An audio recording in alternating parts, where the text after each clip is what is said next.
Hi guys, Amy here, and today I wanted to talk about PDA, Pathological Demand Avoidance. Pathological demand avoidance is not diagnosed here in the US. Instead, it's often diagnosed as ODD, and in a minute I'll discuss what oppositional defiance disorder is and isn't, and what pathological demand avoidance is and isn't. So, the difference lies in how the brain processes information. When you are talking about a neurotypical brain, it's going to process information in roughly the same way as other neurotypical brains. It's going to be able to filter out specific things and prioritize others.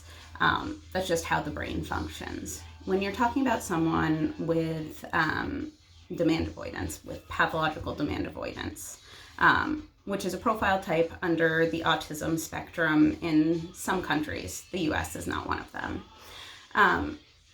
So when we're talking about like an atypical brain that has demand avoidance, basically the brain is going to view everything that it takes in as a demand because it has to process that information.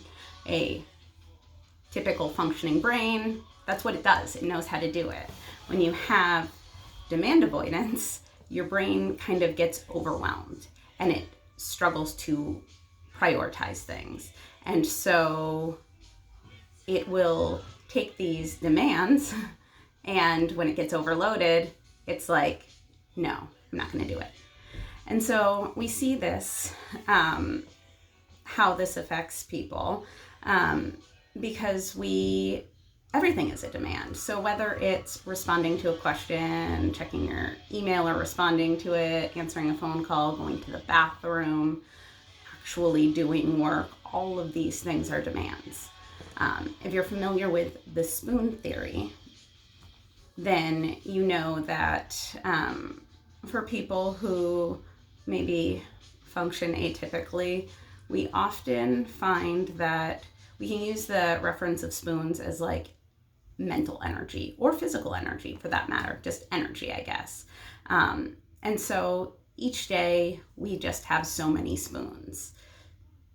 A typical person maybe has an endless supply of spoons, and someone who is more diverse maybe only has a set number of spoons. And so we kind of pick and choose what spoons we want to use. I know for myself, something that I do because I have auditory processing challenges is when there's too much sound going on, my brain struggles to filter out background noise from like somebody actually talking to me. And so I have a slight delay from the time like somebody talks to me and when I actually am like, oh, I'm supposed to respond. Now, a lot of times this happens when I'm cooking at night or, really at any meal time, and there will be noise, there'll be the TV going, my kids will be talking to each other, and then someone will ask me a question. And the demand that responding puts on me sometimes forces me to like almost shut down. And it's like, I can't get the words out. And I think that's kind of an example of selective mutism and how it affects an adult like myself. But back to PDA. So oftentimes when we're talking about a child with demand avoidance, we use mean words. We use words like lazy or incapable, or, even words like procrastinating. I mean, these words are used to say, when we say that someone's being lazy, or when we say that we ourselves are being lazy, I believe that laziness is like an active choice. It's saying, I know I need to do something, but I don't want to do it, and so therefore I'm not doing it.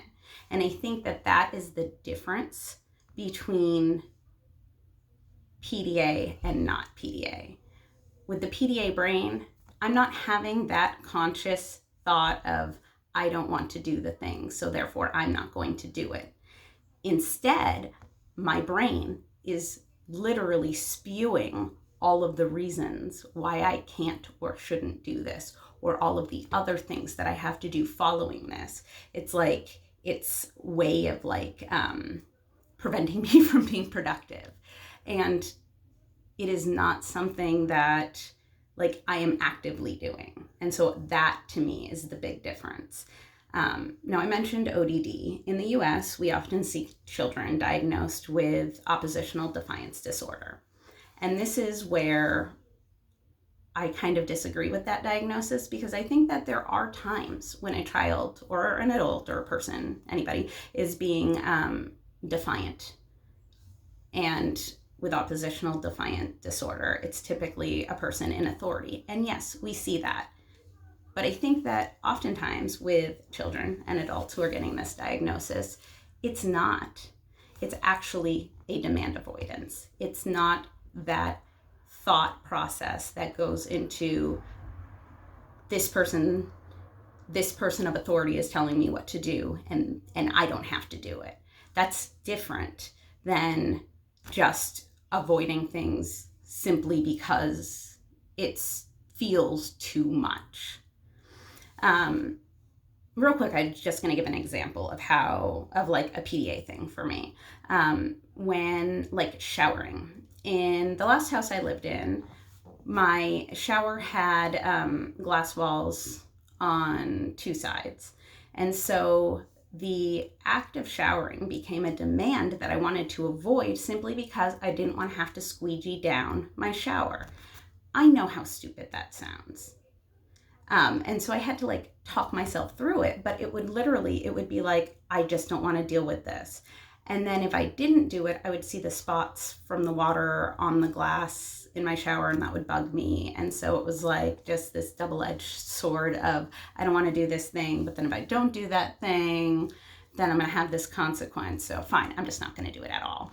And obviously that doesn't work. And so I'd end up having to take a shower and then making that decision of, well, fine, I'm not going to squeegee it. And then for the next several days, I'd see those water spots. And, other instances are just when I need something at night, if my husband's standing up, I'll say, hey, can you grab me this? Can you grab me that?